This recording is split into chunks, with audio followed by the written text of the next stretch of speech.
Bien-aimés, je vous invite à prendre une bouchée de la parole à la table du Seigneur. Alors aujourd'hui, nous allons parler de la vie éternelle. Qu'est-ce que la vie éternelle? Notre texte se trouve dans Jean, au chapitre 10, au verset 10. Le Christ dit ceci: le voleur ne vient que pour voler, pour tuer et pour détruire. Mais moi, je suis venu afin que mes brebis aient la vie et qu'elle l'ait en abondance. De quelle vie parle-t-il? Le Seigneur parle de la vie éternelle. Donc, le mot grec, c'est Zoé. Le Seigneur donc dit ceci, que moi je suis venu afin que mes brebis aient Zoé et qu'elles aient Zoé en abondance. C'est cela qu'il est en train de dire. Maintenant, c'est quoi la vie éternelle? Nombreux pensent que la vie éternelle, c'est vivre pour toujours avec le Seigneur. Ça, c'est vraiment la compréhension que le chrétien moyen a. Mais la vie éternelle, ce n'est pas cela. Même si ceux qui ont la vie éternelle vont vivre pour toujours avec le Seigneur, la vie éternelle, ce n'est pas vivre pour toujours avec le Seigneur. La vie éternelle, c'est la vie et la nature de Dieu. C'est ça la vie éternelle. Zoé veut dire la vie et la nature de Dieu. C'est ça la vie éternelle. Donc, quand le Christ dit que je suis venu afin que mes brebis aient Zoé, il est en train de dire, je suis venu afin que mes brebis aient la nature de Dieu, afin qu'elles reçoivent la vie de Dieu et qu'elles aient la vie de Dieu en abondance. Pas juste un tout petit peu pour aller à l'église, mais en abondance pour accomplir les œuvres de Dieu. C'est cela qu'il est en train de dire. Donc, le Christ n'est pas venu pour fonder une religion. Le Christ n'est pas venu pour montrer comment il était bon. Le Christ est venu pour nous donner la vie de Dieu, pour nous transmettre la nature de Dieu. Maintenant, nombreux vont dire, c'est vrai que c'est souvent on dit, oh, le Seigneur est venu pour mourir pour nos péchés. C'est vrai qu'il est venu le faire. Mais son but final n'était pas celui-là. La raison pour laquelle il est mort, c'est parce que justement il voulait nous donner la vie. Il devait mourir pour éloigner, pour écarter la question du péché, afin qu'il puisse nous donner la vie. Donc le but du Seigneur, c'est celui-là, nous donner la vie. La raison pour laquelle il est mort, il est ressuscité, c'était pour nous racheter du péché, et qu'une fois racheté, nous puissions recevoir la vie de Dieu. Une fois justifiés, nous puissions recevoir la vie de Dieu. La Bible parle dans Romains ou dans Galates de la justification qui donne la vie.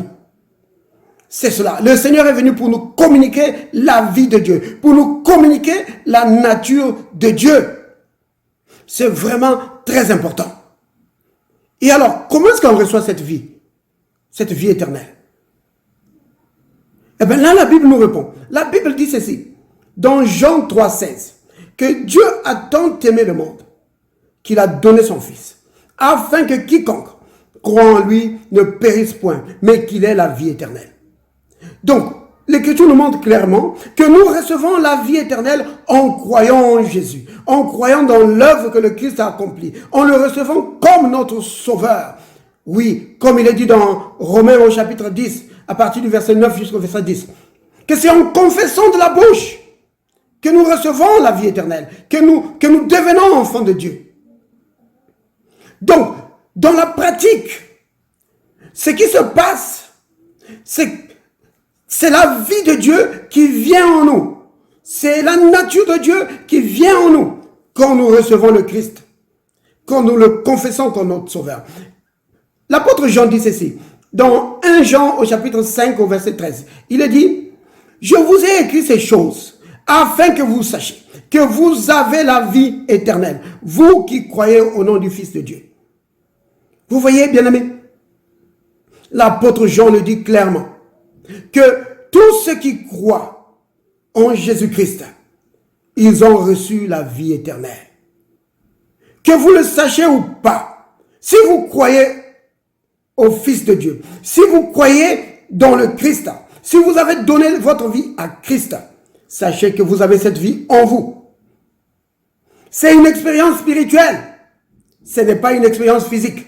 C'est une expérience spirituelle que vous avez reçu la vie de Dieu en vous. Cette vie se trouve en vous.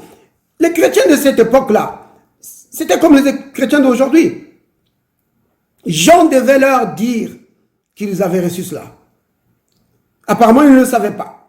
Alors Jean leur dit, je vous ai écrit ces choses pour que vous sachiez que vous l'avez. Ne passez pas votre temps à chercher quelque chose que vous avez déjà. Vous l'avez. Vous comprenez bien, aimé? Si vous avez reçu le Christ, vous avez la vie éternelle. C'est quoi la vie éternelle? C'est le Saint-Esprit. Selon qu'il est écrit dans Jean 6 au verset 63. Que c'est l'Esprit qui vivifie. Vous comprenez? La vie éternelle, c'est pas une chose. Non. C'est l'Esprit du Dieu vivant qui vient habiter en vous et qui vous communique la vie. Il est encore dit dans 1 Corinthiens 15 au verset 45 que le dernier Adam, donc le Christ, est devenu un esprit vivifiant, un esprit qui communique la vie. Donc c'est l'Esprit du Christ, le Saint-Esprit qui vous communique la vie. Quand vous le recevez, il vous communique la vie. C'est cela. Donc le jour où vous avez reçu le Christ, où vous avez donné votre cœur à Christ, l'Esprit de Dieu est venu dans votre cœur. Il est venu habiter dans votre esprit et vous a communiqué une vie que vous n'aviez pas avant. Cette vie, vous ne l'avez pas avant. C'est une nouvelle vie. C'est pourquoi on appelle cette expérience la nouvelle naissance. Vous comprenez? La nouvelle naissance, ce n'est pas quelque chose de mystérieux. C'est recevoir la vie de Dieu. C'est recevoir la vie éternelle. C'est ça, la nouvelle naissance. C'est cela le salut. Gloire au Seigneur. Gloire au Seigneur. La vie éternelle. C'est la nature et la vie de Dieu que vous recevez en vous. Béni sois-tu, Père. Merci pour la vie éternelle que tu m'as donnée, Seigneur. Oh Dieu Tout-Puissant, me rendant ainsi participant de ta nature, me rendant ainsi participant de la vie de Dieu pour triompher dans la vie, peu importe les circonstances. Au nom de Jésus le Christ. Amen.